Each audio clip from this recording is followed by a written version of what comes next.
There are two types of caregivers. There's an informal caregiver, which is frequently a family member or a friend.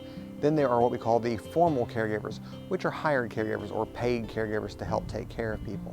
Some of the more significant situations we see is a lack of knowledge, a lack of understanding of the disease process and why the loved one behaves the way they do, and a lack of people to talk to.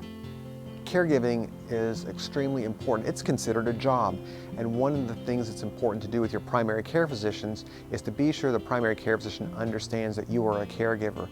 They will have some insight into what you're going through and can offer you services and health benefits to help you through this. I think for caregivers to take a break and build themselves into that equation of care is an incredibly important thing. And what I do in my support groups is I try to teach my caregivers that their health needs, their emotional, physical, spiritual needs are every bit as important as the person they're caring for.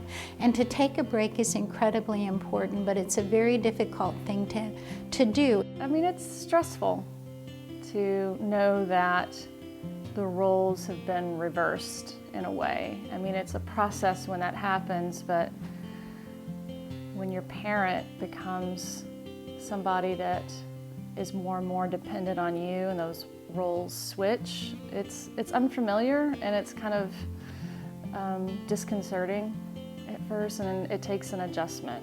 It takes a period of adjustment for both parties. All caregivers want to do a good job. When someone starts caring for another human, there's empathy and emotion that comes out in us that we're naturally programmed with to help.